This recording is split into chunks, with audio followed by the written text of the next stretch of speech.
Ano tawag yung mga bonsai? Hindi po. Mixed succulents sir yan. Iba-ibang mga mix na nasa isang pot lamang. Ayan. Ang tawag dito mix.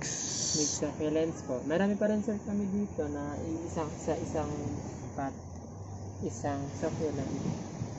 Ang ganda ano. Para mga bonsai, ano? Bonsai ba tawag dito? Hindi po.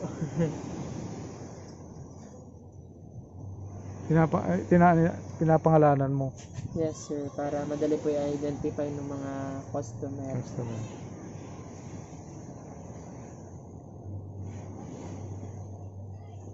Ang ganda eh. Mga cute ano.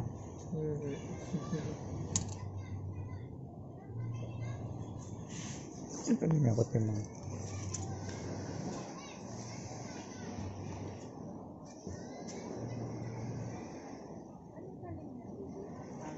Succulent. Iba-iba na po sa dinalo na po dito po. Hindi po. Kung pagdidiligan mo ng mga succulent, hindi po didiligan ang halaman. Kundi ito lang po dito. Kasi po ugat ng panto mo garo sa mga Opo, dito. 100 po. Yan mga ito na dati.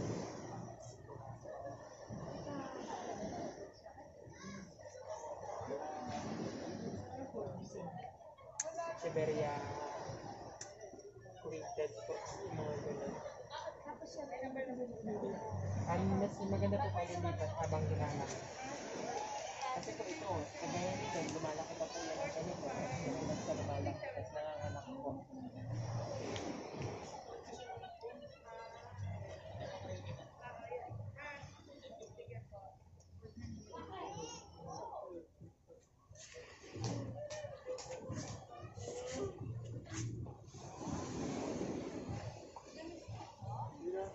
Ano yung halaman?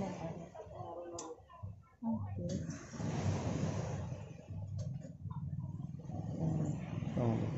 Buti ano namang halaman? Alin na? Hayaan po, adi ito mga kapamilya. Magkano Wait lang po. are? Magkano itong yan? Aring kaliit na are. Wala po bang price? Wala. Hindi natin. Ano ito? Kung ilipat sa iba, hindi na ganito na lang. Nililipat din po habang lumalaki.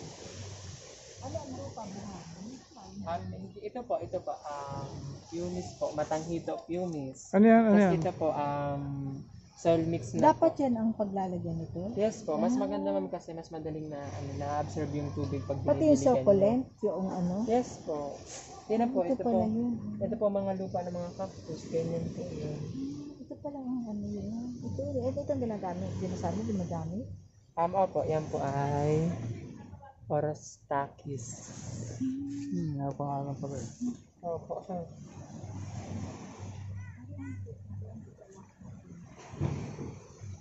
Pag inilipat, Ang ganda. ang ganda.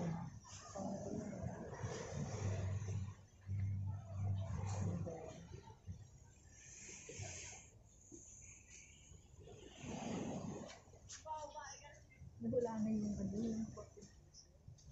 Ayun po.